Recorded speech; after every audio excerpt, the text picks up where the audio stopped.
नमस्कार दोस्तों, आज हम पी ब्लॉक के तत्व का 7वां भाग शुरू करने जा रहे हैं। वीडियो को शुरू करने से पहले आइए देखते हैं कि आज हम कौन कौन सी चीज़ों के बारे में बात करने वाले हैं। इस वीडियो में सबसे पहले हम वर्ग 18 के तत्वों के बारे में पढ़ेंगे। उसके बाद हम भौतिक और रासायनिक गुणों के बारे में पढ़ेंगे और आखिरी में हम वर्ग 18 के यौगिकों के बारे में पढ़ेंगे। तो आइए शुरू करते हैं वर्ग 18 के तत्वों से। वर्ग 18 में निम्नलिखित तत्व होते हैं। पहला जो तत्व है उसे हीलियम कहते हैं, दूसरा तत्व है नियॉन, तीसरा तत्व है आर्गन, चौथा तत्व है क्रिप्टन, पांचवा तत्व है जीनन और छठा तत्व है रेडॉन। इन सभी को उत्कृष्ट गैसें कहते हैं। अंग्रेजी में इनको नोबल गैस कहते हैं। ऐसा इसलिए क्योंकि ये किसी भी अन्य धातु या फिर अधातु के साथ रिएक्शन नहीं करती। अब बात करते हैं इनके इलेक्ट्रॉनिक विन्यास की। हीलियम के अतिरिक्त सभी उत्कृष्ट गैसों का सामान्य इलेक्ट्रॉनिक विन्यास NH2Np6 होता है, जो कि हीलियम के लिए 1s2 है।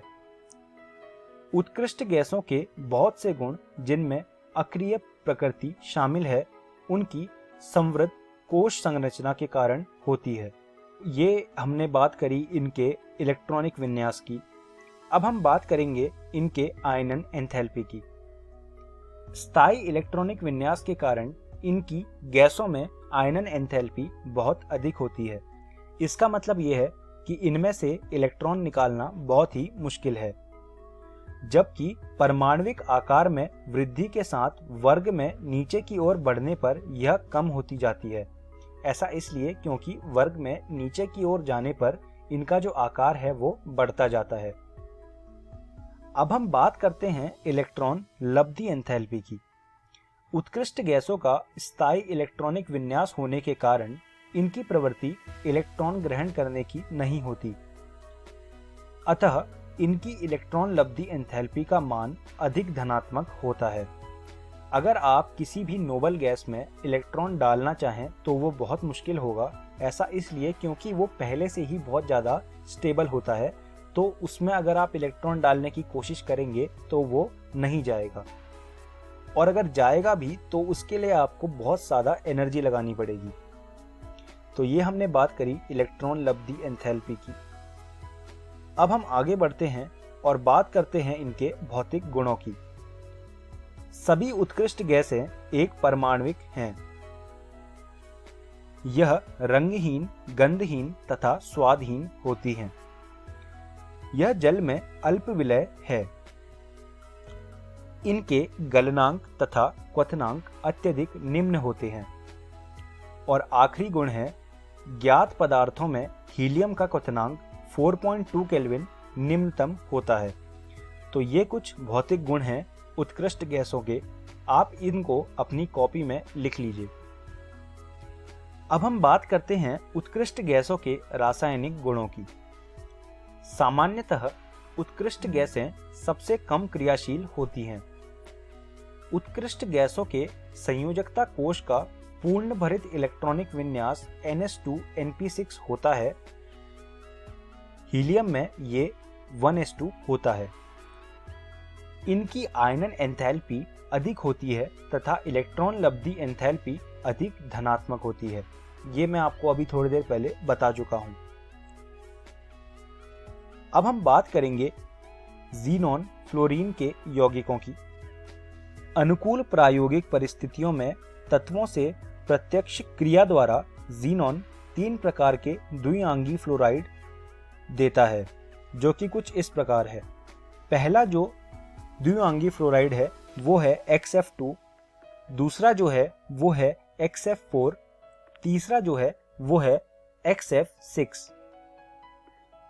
आप इनकी शेप देख सकते हैं। पहला जो XF2 है उसकी शेप लीनियर है, दूसरा जो XF4 है उसकी जो शेप है वो स्क्वायर प्लेनर है, तीसरा और जो आखिरी XF6 है उसकी शेप डिस्टॉर्टेड ऑक्टाहेड्रल है।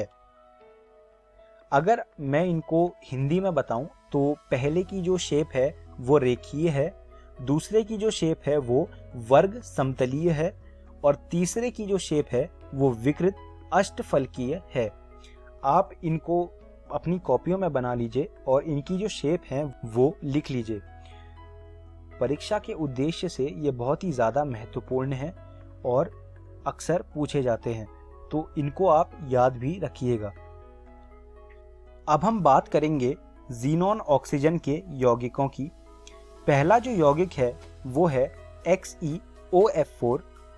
XeOF4 हमें XeF6 के आंशिक जल अपघटन से मिलता है। इसका जो शेप होता है वो स्क्वायर पिरामिडल होता है, या फिर अगर हिंदी में कहें तो ये वर्ग पिरामिडी होता है। इसके बाद जो दूसरा यौगिक है वो XeO3 है। XeO3 हमें XeF4 तथा XeF6 के जल अपघटन के फलस्वरूप मिलता है। इसका जो शेप होता है वो पिरामिडल होता है, या फिर अगर हिंदी में कहें तो इसका जो शेप होता है वो पिरामिडी होता है। अब हम इस वीडियो के अंत में आ गए हैं। आइए जानते हैं कि आज हमने कौन कौन सी चीज़ों के बारे में जाना। सबसे पहले हमने वर्ग 18 के तत्वों के बारे में पढ़ा, उसके बाद हमने भौतिक और रासायनिक गुणों के बारे में पढ़ा और आखिरी में हमने वर्ग 18 के यौगिकों के बारे में जाना। मैं उम्मीद करता हूँ कि आपको मेरी पढ़ाई हुई बातें समझ आई होंगी और आपको यह सुझाव दूंगा कि आप ये सारी चीज़ें रसायन विज्ञान की NCERT से दोबारा से पढ़िएगा।